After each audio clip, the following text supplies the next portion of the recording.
Being on the front lines in the fight to educate the next generation is tough. The goal of this podcast is to provide you with important updates, encouragement, and connection. Welcome to the Institute Leaders Lifeline. Hello and welcome to this episode of the Institute Leaders Lifeline. My name is Mike Sinclair. I'm Deputy Superintendent of School Support at the Charter Institute at Erskine. And this is a great episode. We are so glad that you joined us today. The title today is The Balancing Act. Lots going on that you have to balance. So let's get to that in just a minute. First, I want to go back just a brief time to last week's episode that was on your life as a recipe. What are your ingredients? So I really challenged you to take a moment to think back on your life and what are some of the lessons you learned, the events, the situations you were in. I shared some all the way from preschool all the way to fairly current, and talked about how those shaped who I was as a leader. Now, as a leader, you're busy. I get it. And we're going to talk about that in just a little bit. But I want to challenge you. Sometimes it is actually better for you to stop and take a little bit to reflect and then be more productive in the long run than it is just to try to crank through it. It's a lot like physical activity, running, lifting, doing physical things. You need to stop and recover so that you'll be more productive in the long run than if you just tried to work through it all. So I challenge you, think about the recipe of your life. If you want some examples, listen to last week's episode and you can hear some of the things that I shared. On with today's, the balancing act. I'm going to really give you some examples here that are really for our school leaders. But everybody that listens, if you're not a school leader, you should be able to relate. You could probably make your own list. So if you're a school leader, it's spring, we're about to do time change the clocks, and so it's going to be daylight later. It's getting a little warmer outside. But guess what? Things are ramping up. You are facing more to-do lists than really any other time in the year. You got your regular schedule. You got your regular things of, the kids in the school and managing your teachers and the daily schedule of the day and working with boards and all the regular things. But here are some of the projects that you're going through right now and you're facing. A lot of you are enrolling new students. Maybe you've already had your lottery in your enrollment period, but now you're actually going through getting the documentation and getting them into the student database. So enrolling students is a new project that really seems to perk up this time of year. Creating a master schedule. High school, that can be pretty complicated. Elementary, middle, you're still juggling who's teaching what and where and what classrooms and how big are your class sizes and balancing and all of the complications that come with master scheduling. You're also ramping up for testing, our favorite time of the year, going through all of the state required testing that we have to do in our schools. You also are trying to hire new teachers, and that's hard with the job market, the number of teachers that are out there right now looking for jobs, but it's also hard because it's a race, because the traditional district schools are really getting those contracts signed. So if you're going to have somebody transfer in your school, you're under a lot of pressure to get that hiring done. And if you're a high school, you're looking at graduation and making sure your students have all their credits and all of their boxes checked so they can graduate. It's just a lot of extra things going on. So how do you balance it all? Well, the answer is you can't do it all. And if you're trying to do it all, you need to stop.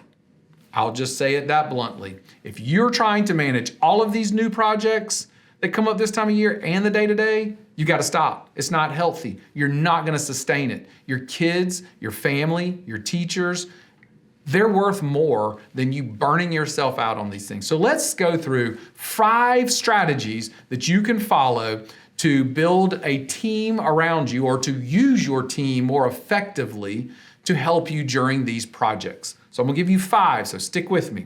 Number 1, spend time with your team members and provide clear expectations and identify what supports are available.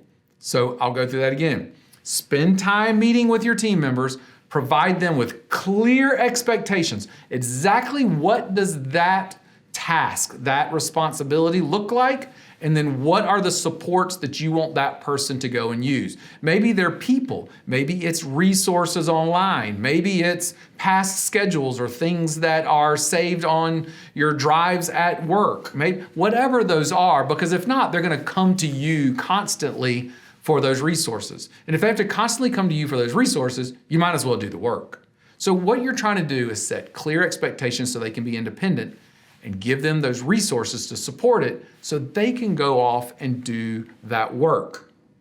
Second suggestion, second strategy here, follow up. We've heard the almost cliche nowadays, but inspect what you expect. So once you set clear expectations and connected the resources, follow up to inspect what you expect, what the outcome is. That doesn't mean micromanage. A great way to burn out an independent worker or an independent team member is to micromanage them. By no means am I suggesting micromanaging.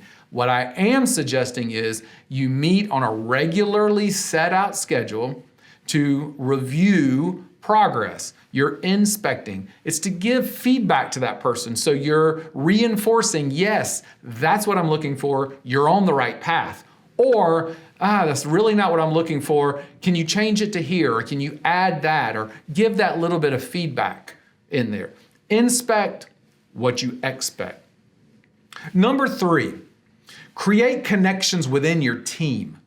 The reason that's important is you need to cross-train. You need to have team members that can cover for one another because who knows, you've got an illness. Maybe they're out for a couple days, but something else could happen to where that person can't come in and perform their duties. They can't complete the task you've given them. Well, if you haven't cross-trained some, then you don't have any historical knowledge that can help you out. So one reason you want to make those connections is cross-training. The second is that way, your team members can support one another and they don't have to come to you for support all the time. They can bounce ideas off each other. They can look at progress and say, yeah, that looks good. Or let me show you this other thing that I'm working on or this resource that can connect.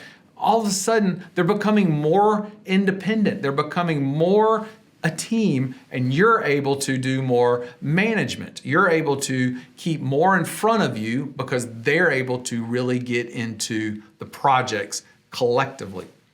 The fourth thing, do you have a management plan for documentation? So that's a critical piece. Where is all of the documentation going to be housed? Do you have software?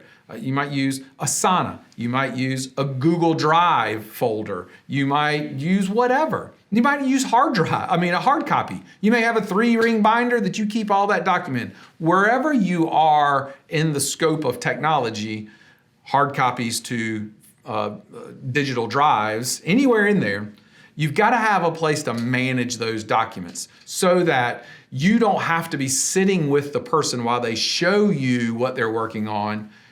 Although that's important from time to time, you could be looking at it at a different time to give feedback or track changes or progress or give your feedback electronically. So think through that with documentation. Second thing, once you figure out how you're going to do it, that goes along with managing those documents is who controls it.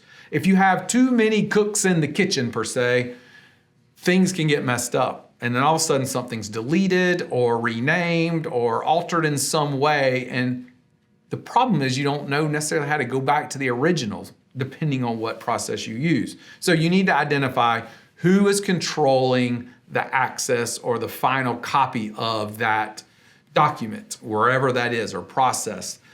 So when it comes to document management, one, how are you going to do it? Software, hard copy, where is that going to be? Second, who has control? Who's responsible? I would recommend the person you've given the task to would be responsible for it. And that way you can go to them and they know exactly where it is and what version to look at.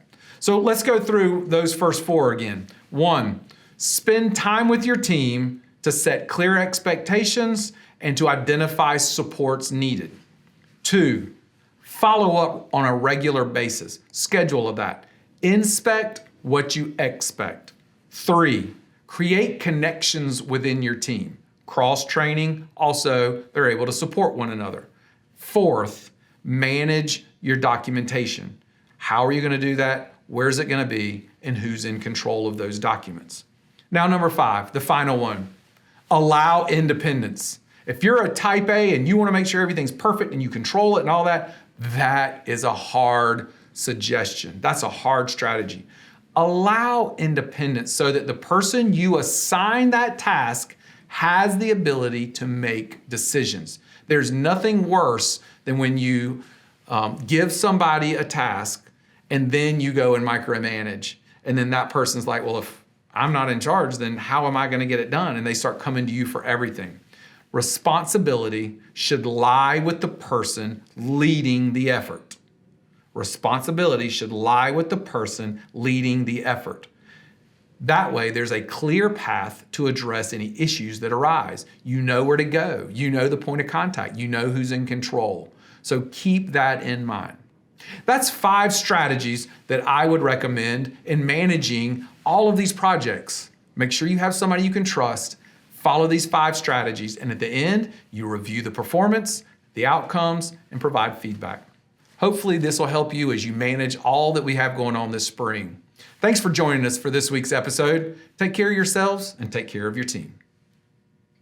Be sure to follow the Institute on all of our social media platforms, Facebook, Instagram, and Twitter. At Erskine Charters, we'll have all of these resources, including this podcast, mini stories of our schools, and other things. So check us out.